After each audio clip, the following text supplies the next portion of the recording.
Okay, superstar. So let's have a conversation. You want to give up again, right?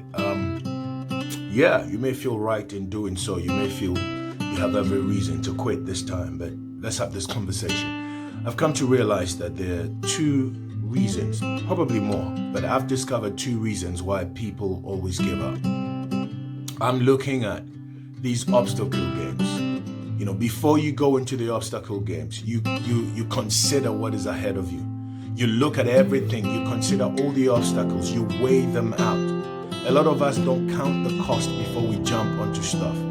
If you don't count the cost, every obstacle will be a put off. But when you count the cost, you look at what is ahead of you and you look at how many there are. You may not know all of them, but at least you know the worst, you know the best.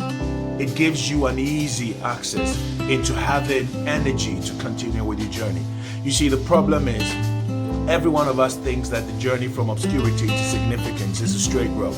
There is no straight road. Every road has a bend. Every road has a bend. Some have very sharp bends, others have very steep bends, others have very small bends. But every road has a bend. If you don't count the cost, every bend will put you off. Every bend will throw you off your course.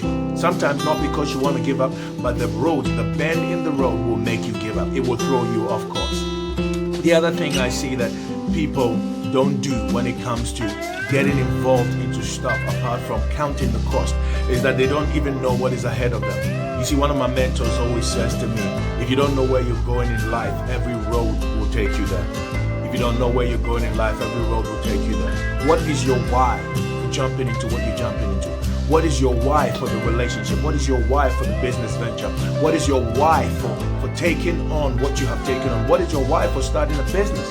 What is your why for wanting to be an entrepreneur? What is your why for quitting a 9-to-5? What is your why for wanting to be a gospel artist? What is your why for wanting to be a pastor? What is your why? If you don't know your why, any road will take you there. But when you know your why, you're able to cut your road. You're able to map out your road. You're able to look at the obstacles that are possible to jump in the journey. Maybe before you give up, consider this one more time. Consider looking at the cost involved, the obstacles that are possibly going to be in the way. Weigh them out. Gear yourself up. Get enough energy for it. And then number two, let your why be in front of you.